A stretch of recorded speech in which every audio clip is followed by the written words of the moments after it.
What's up, everybody? It's your boy Max Gallegos, recording this on a Thursday night, probably be posted on a Friday morning, afternoonish. We'll see how it goes. But welcome back to another sports rant. We got a lot of really good episode here. I got an interview with Valerie, the LOBO flags on quick little interview, really good interview, local, awesome, really nice lady to talk to. Go check her out on Twitter and Instagram. Uh, Great stuff. We just wrapped up Thursday Night Football, which was a bore of a football game. What a drag. Ravens 28, Dolphins 6. I I have two takeaways from this game. The Ravens look back to being very good with Lamar Jackson, and the Dolphins are going to fire Mike McDaniel this week. There was just too many, like there were at points where the Dolphins were like, whoa, like there was competitiveness. Like they looked a little like they were there, but they were just unforced errors, coaching stuff. They beat themselves. So really, honestly, that's really how the game crumbled out. Um, and looking at the Ravens' upcoming schedule, there's a lot of W's here. Vikings win, Browns win, Jets win, Bengals win, Steelers probably win, Bengals win at Patriots. It's at home. The Patriots look hot right now, but it's in the future. Packers probably a loss, and then at the Steelers again. I don't think the Steelers are as good as people are putting them out to be, and it's going to be competitive. They're going to win a lot more games in this final stretch of the season. So look out for the Ravens. They are dangerous. They're scary. Looking forward, though, like Lamar Jackson just is awesome. Like didn't have to do insane. Like this was the game for him to come back because they didn't really need him to be Superman. He could kind of get into a rhythm. Their first couple drives were really ugly, a couple three and outs. But they got that nice fumble. Like they got the defense kind of came in clutch. Like finally kind of carried their weight a little bit. Got a couple turnovers. Um, so this is really their get right game, and they just got to keep plugging away. I think they can get to 10-7, maybe 9-8, maybe because the division is weak. The Browns and the Bengals are not going to win any significant games going forward, especially with the Bengals defense without Trey Hendrickson. So I expect the Ravens to kind of plow forward and push forward in this really weak division, and I think they are capable of beating the Steelers. But looking ahead, we got a couple of uh couple marquee matchups coming up in week 9. We are already halfway past the halfway point of the NFL season, folks. Isn't that kind of sad to think about? A little bit sad. We got the marquee matchup of the afternoon, Chiefs Bills. Is this really a rivalry at this point?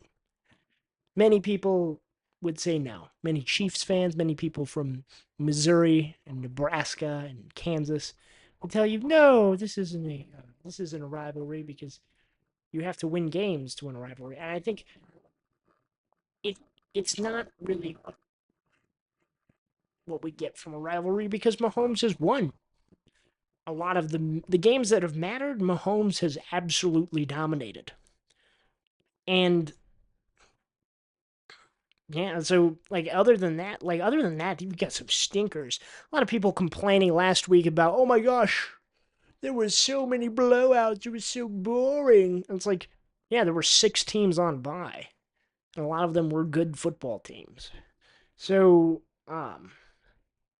Colts, I think, are going to continue to roll against the Steelers. I think, yeah, that this is really concerning though. But like going back to Chiefs Bills because I'm getting a little off topic there. Chiefs Bills. I feel like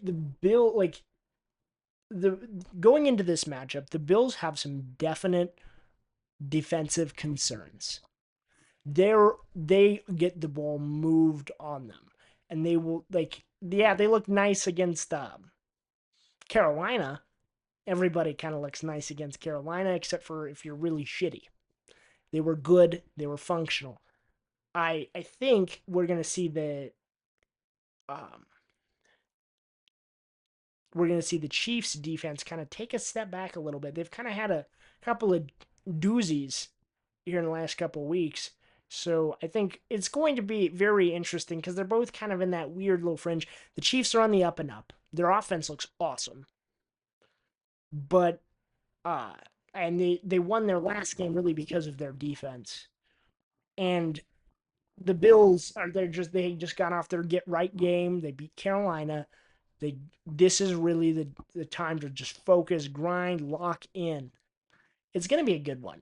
I'm expecting it's gonna be a very entertaining game, as they always kind of make it entertaining.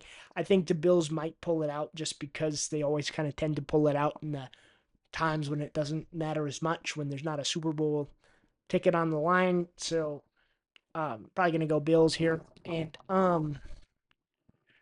yeah, and then moving on to our college football. I know it's a fan favorite of mine to talk about the UNM Lobos on Saturday.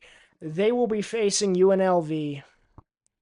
This is probably the toughest matchup, um, probably since Michigan.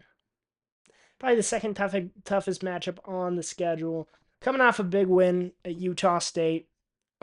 So stay tuned for that.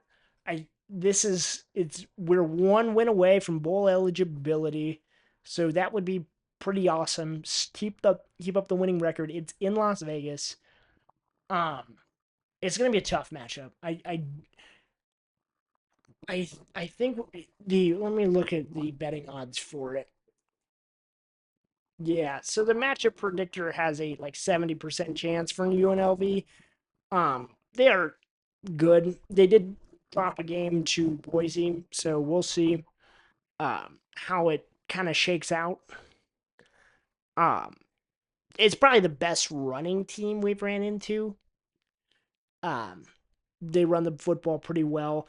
I think Jackson Eck is probably going to have a lot of tackles in this game. If you just keep an eye on him, uh, I think that might be the difference maker. Trying to get other guys like Dorian Thomas, Devon Bankston, getting DJ Bankston, getting these guys involved. Just I think just getting the offense humming and kind of controlling the pace of this game will be the way that they can possibly pull it off.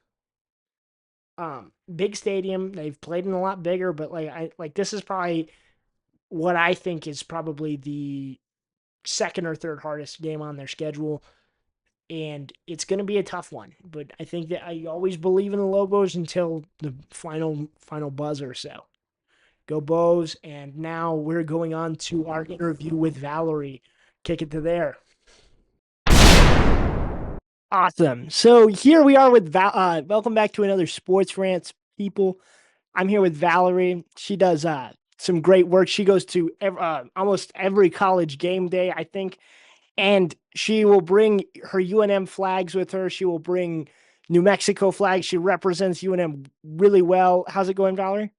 It's going good. Thank you for having me. Of course. Really, what I wanted to every time I would watch like college game day or anything like that, I'd see UNM flags. I'm like, I wonder who does that. And then you came across my feed. I Uh-huh. was like, oh my gosh. I was like, wait, hold on. And I kind of like connected the dots. I was like, wow. And so I decided, I was like, hit her up on X. I was like, hey, let's hear your story. Let's see um, how did you get into this? What's your story? What got you into college football and all that? I went to UNM. A lot of my friends played football and basketball. I was just been a fan since then. But with the game day thing, I was working at an elementary school. I still do. But one of my colleagues, her classroom looked just like mine, but it was the Washington State stuff. And we just happened to say, hey, what are you doing on Saturday? And we both said game day. And that was the first time I ever started in 2014. And later on, she became the president of the area chapter for Washington State. Oh, So I was with her in Old Crimson for years. And so whenever they come to Texas, we would just drive out there together wherever it was at. And so I've been with her and the creator of Old Crimson. He's from New Mexico. And I actually saw him at Corso's last show. He came up and said hi. But Tom Pounds is from New Mexico, so that's our bragging rights there too. that's pretty cool. And like, so with you going to college game day, getting to see all this, like getting to see some pretty cool stuff. Like honestly, like, what's your like maybe like you can fire a few, like, but what's your favorite memory from going to college game day? What like since 2014, so for like a couple of years. I've been to 19 shows total. I've missed, I think, two or three to being sick.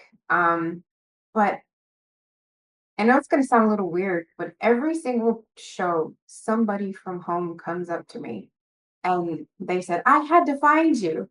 And they just come and start talking to me, telling me what part of New Mexico they're from and how excited they were. And it's of every time, no matter what school I'm at, and Ohio State, whatever it is, and they just come and they just want to take a picture. They're so excited because they saw the New Mexico flag, and that to me that makes me happy. I mean, that's what I do it for, and I just love knowing that I put a smile on a few people's faces. That is so New Mexico, like too, because we're just like we see the Zia and we're like, oh yeah, like where are you from? Oh, you're from like the South Valley. What's up? Oh, you and we literally are everywhere. Anytime I'm on a trip, I Everywhere. have something on with New Mexico, and we just always run into each other, and it's just like an instant friendship, That and that's the that's thing I love about it. that's awesome. I was like, and then like that's great because my thought was like, oh, like what celebrity, blah blah blah, like oh, like Pat McAfee or like that's where my brain goes. And it's like, no, it's more like the community, and that's what's beautiful about college football, college like Yeah, that. It, I did meet a lot of people. I've met a ton of them. I mean, 'cause it's been so many years. And then that week they were here for the national championship. I was there every night, and there's pictures of me by myself with my own flag behind any, sports desk they had. But it, yeah, I do have a collage of that's pretty cool. people, but What time do you get there? You get there really early because I know how 5 a.m. normally. So if I have to drive to A&M or to Austin, Oklahoma, I stay the night out there in some crazy looking hotels. It's never scary. But I get there at 5, and I usually had for a while I had this one spot. It was above uh God, I can't think of Reese's head, Reese's Davis's head. But then recently I found that little circular stage, and now I can take up the whole screen when they're doing the last 20 minutes. I There's I, some I love preview. that because like I love being able to like I'm like oh like there and it's like or it's like right there like when it was right behind like Glenn Powell I was like oh See, that's the funny thing. I had no clue who he was until the day after, when all my girlfriends were like, "It's like some guy." yeah, Yeah, I was on the screen. I was just so excited about it. that's pretty cool. That's awesome. And also, since you are a UNM alumni, this entire like your whole what's your favorite Lobos football, basketball, sports memory? I guess my favorite memory, um, near and dear to my heart, I was able to take Susan on the pit floor with me when I was invited to wave my flags during the state game a few years ago. And right after the year after that, she passed from cancer. So being able to take her on the floor with me was amazing. It was an honor to be asked, but then just being able to give her that experience as well, because she was a huge fan as well. Yeah. That That is my number one. And then recently, I would say Vegas when they won the tournament, those 4 games. that was I remember that was like because that's like I was still in high school and I was like oh wait like UNM just like won the Mountain West and it like they went and it was like kind of it was very improbable it was very and everybody got like I saw people who went to NMSU were like posting it on their Instagram story, like, and Jalen House is like, it's still like, That was, I cried and cried. I get super emotional for sports, but I was bawling. I couldn't stop crying. It was just, and when he held up the flag, I kind of lost it. yeah, there's something about the Zia. It's there's I have like a this is what I tell people whenever I'm like New Mexico has the greatest flag because unlike other states like California, Texas, which have like good flags, people are very recognizable flags, right? Even Maryland has a like their very recognizable flag. I've never seen an out of stater get that tattooed on themselves. I've Yeah. seen so many out of staters get a Zia tattoo. There was a guy that came up to me in Oklahoma. He's like, I just had to come say hi. And he showed me his arm. He had like four tattoos and it all had to do with New Mexico. And he's like, I don't know how I got these. Yeah, He had a good time in Albuquerque and woke up covered in tattoos. see that's like the beauty because there's a lot like of Albuquerque and New Mexico where we get kind of like this bad like oh like Breaking Bad rap, right? Yeah. And it's just so much more than that, and there's so much more of like a diverse culture, and it's just so It has so much meaning to it, yeah, it really does. And and we're so proud. We really we really are. And I are. think and it's and like we it's almost become like a tradition at any sports event. You go to any you see it at, like the back of like, Cowboys games, Broncos games. You see it. I'm like, yeah, Five again. yeah. So They so that's super cool. it's so good to see, Yeah. and I really appreciate you taking the time to do this. This is awesome. If you want to plug like your Instagram, your Twitter, whatever you want to do, so people can go follow you wherever they can find you. A Lobo on Twitter and on IG I have Lobo Zia flags. Awesome. And I'll that make I just keep track of, whenever I go to game day. But so ah, far this year. that's still it's so cool. It's like I'm all it always gets me so happy. But thank Good. you so much for coming on. I'll make sure to tag you and all that stuff. But appreciate it. Great, no problem. Thank you.